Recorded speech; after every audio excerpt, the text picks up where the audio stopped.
Hey friends, welcome to Wednesday. So glad you guys are with me again here at a Mic Talk, a Song and Sword. We love you guys and we're praying for you. Text prayer to that number on the screen. We'd love to pray for you and with you. And we want to encourage you, invite you into being a part of something God is doing here at Song and Sword.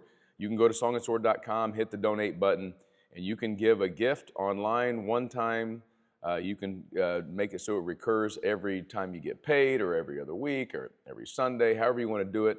But we want you to know that your tithes and offerings to Song and Sword Church are going for a great cause, beginning with all the stuff we're doing through our food pantry that's developing downstairs in our church, and all the stuff coming up for Easter, besides the fact that we're training and nurturing and helping people in their walk with Jesus Christ. Marriages are getting better. People are getting better in their faith. We're becoming better people in this culture that we live in. And so I want to encourage you. Your money is not wasted. You give it to God, and God uses it for His kingdom through Song and Sword. And thank you so much for those of you who always give and have given from the very beginning. I want to go to 2 Samuel again today to a very special story. I love this story because it's so, anybody, even doesn't take a preacher to figure this out, right? Sorry, I got to have some coffee. Because this shows the really awesome kindness of God. 2 Samuel chapter 9, verse 1, David asked, "Is there anyone remaining from the family of Saul that I can show kindness to for Jonathan's sake?" There was a servant of Saul's family named Ziba, and therefore they summoned him to David. And the king said to him, "Are you Ziba? I am your servant," he replied. So the king asked, "Is there anyone left of Saul's family that I can show kindness to?" Ziba said to the king, "There is still Jonathan's son who is injured in both feet." The king asked him, "Where is he?" Ziba answered the king, "You'll find him in Lo-debar at the house of Makir, the son of Ammiel." So King David had him brought from the house of Makir, the son of Ammiel, in Lo-debar. Mephibosheth, son of Jonathan, son of Saul, came to David, fell face down, and paid homage. David said, "Mephibosheth, I am your servant," he replied. "Don't be afraid," David said to him, "since I intend to show you kindness for the sake of your father Jonathan. I will restore to you all your grandfather Saul's fields, and you will always eat meals at my table." Mephibosheth paid homage and said, "What is your servant that you take an interest in a dead dog like me?"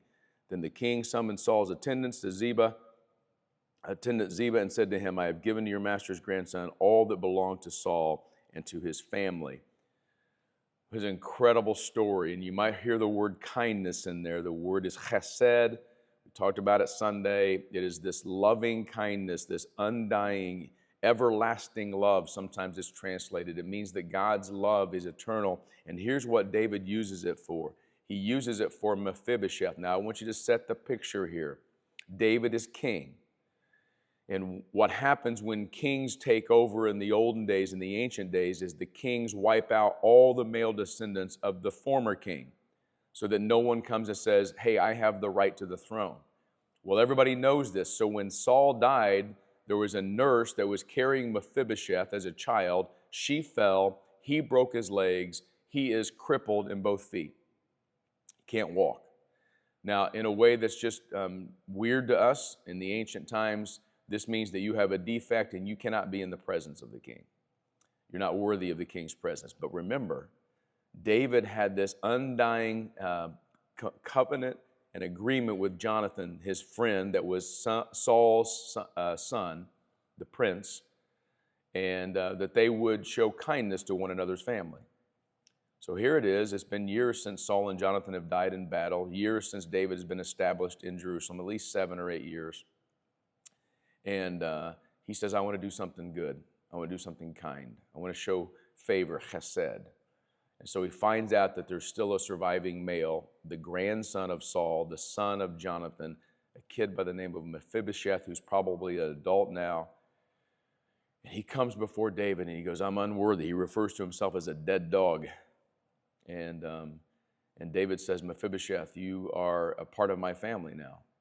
You're not a dead dog. I'm going to restore to you your inheritance. I'm going to give you every bit of land that belonged to Saul personally. I'm going to give it back to you." And then he gets this Ziba guy, the servant that was the servant of Mephibosheth, and he's going to take care of this land, and you're going to get all the produce and all that. And Mephibosheth, You're always going to eat at the king's table. You're going to eat at my table, which is a seat of honor.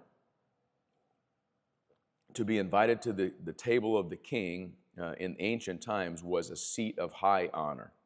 Mephibosheth, you may see yourself as a dead dog, and you may be crippled, unable to move. In fact, you are. There's nothing you can bring to my kingdom. But because of my loving kindness, I am going to give you your inheritance, and I'm going to invite you into my presence daily to eat at my table. Now, again, like I said earlier, you don't have to try too hard to understand theology to get this one, do you? Jesus is the King.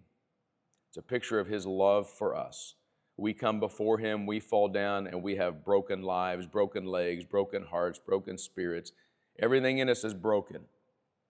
And we say, King Jesus, what can we offer you? And he says, nothing. But I love you. And therefore, I'm going to give you an inheritance.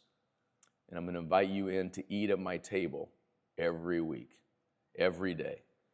And I said every week because that's what we do with communion every Sunday. We remember that Jesus has invited us to his table, not because of what we bring to the table, but because of his invitation, because of his love, because of his sacrifice. David, he kept this covenant of great love for his friend Jonathan. And God has kept his covenant with us through his son, Jesus Christ. Happy Wednesday, kids.